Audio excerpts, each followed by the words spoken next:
میں دونوں سے معذرت کے ساتھ ایک بات کروں گی کہ یہ جو انکم سپورٹ پروگرام تھا یہ ایک کمپریہنسو پروگرام تھا جس میں وسیلہ صحت، وسیلہ روزگار اور وسیلہ تعلیم اس کے کمپوننٹس تھے۔ وسیلہ صحت میں جو تھا وہ ہیلتھ کارڈ تھا، اور وسیلہ تعلیم میں اس کے بچوں کی تعلیم تھی اس عورت کے جس کو یہ ملنا تھا، اور وسیلہ روزگار یہ تھا کہ 3 سال تک جس کو ملتا تھا اس کے بعد جو ہے اس کو قرآن دازی کر کے اس کو ایک اپنا بزنس کرنے کا موقع دیا جاتا تھا۔ لیکن افسوس کی بات ہے کہ اس کو اس طرح سے نفاذ نہیں کیا گیا، اور پھر وہ مریم صاحبہ کے نام سے کچھ کمپوننٹ شروع کیے گئے، اور وہی اب پی ایم ایل یہ پی ٹی آئی بھی کر رہی ہے۔ اور جہاں تک فری علاج کی بات ہے، سندھ میں ماشاءاللہ دل کا ہر علاج، آپریشن سے لے کے اسٹنٹ سے لے کے، یعنی گالی مکا دیا آپ نے نا کہ یہ پی ٹی آئی کا بھی کریڈٹ نہیں ہے، یہ نون لیگ کا بھی کریڈٹ نہیں ہے، یہ دراصل بیسک انکم سپورٹ پروگرام کا کمپوننٹ تھا جس کو یہ لوگ شروع کر رہے ہیں۔ بالکل۔ اور میں ایک اور بات کہنا چاہتی ہوں صداقت عباسی صاحب سے کہ دیکھیے آپ کا 6 مہینے میں 7 مہینے میں جو ملے گا کارڈ، اس وقت تک کیا یہ شرط ہے کہ دواؤں کو مریضوں کی پہنچ سے دور رکھیں؟ موت ہونے کی صورت میں باڈی جب ملے گی جب دواؤں کے پیسے دے دیں گے، ٹھیک ہے، یہ لکھ دیں آپ پوری جگہوں پہ۔ یہ طریقے صحیح نہیں ہے، آپ کو سمجھنا پڑے گا کہ آپ کیا مذاق کر رہے ہیں۔ لفظوں کے ہیر پھیر سے آپ یہ شو نکال سکتے ہیں، عوام کی تکلیف نہیں دور کر سکتے۔ آپ کو یہ سمجھنا ہوگا کہ یہ قصے سن کے عوام کا پیٹ نہیں بھر رہا کہ بھائی اتنی مہنگائی ہو گئی، کیا کریں، پرانی حکومت نے کیا، یہ دکھڑا سمجھ گیا نا، صرف قصے نہیں سنانا، پریکٹیکلی بھی کچھ کرنا ہے اور ذمہ داری اپنی لینی بھی ہے۔ بہت شکریہ پیپلز پارٹی کی رہنما شیلا رضا صاحبہ، مائزہ حمید صاحبہ، آپ کا بہت شکریہ، تحریک انصاف کے ایک سچے رہنما صداقت عباسی صاحب ہم سے گفتگو کر رہے تھے، آپ سب کا بہت شکریہ۔ یہاں ایک بریک لیتے ہیں، بریک کے بعد دوبارہ حاضر ہوتے ہیں۔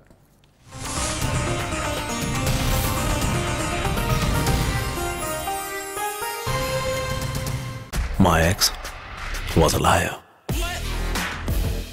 سفید جھوٹ کچھ دنوں کے لیے ٹھیک ہو جاتا تھا، مگر ویلکم بیک ناظرین۔ ایک اور اہم مدعا جو آج ڈسکس کرنا بہت ضروری ہے، بھارت جس نے پاکستان کے خلاف دیگر محاذ تو کھولے لیکن معاشی محاذ پر بھی سازشیں شروع کی ہوئی ہیں، جیسے کہ آئی ایم ایف پیکج رکوانے کے لیے امریکہ میں بھارتی لابی ایک بار پھر سے سرگرم ہو چکی ہے۔ جی ہاں، امریکی کانگریس کے 3 اراکین نے پاکستان کا آئی ایم ایف سے معاہدہ رکوانے کے لیے امریکی سیکرٹریز آف اسٹیٹ اور ٹریجری کو خط لکھا ہے۔ کانگریس اراکین نے کہا ہے کہ آئی ایم ایف کو پاکستان سے معاہدہ کرنے سے روکا جائے۔ انہوں نے دعویٰ کیا کہ پاکستان آئی ایم ایف کا قرض پاک چین اقتصادی راہداری کے لیے چین سے لیے گئے قرض کو چکانے کے لیے استعمال کرے گا۔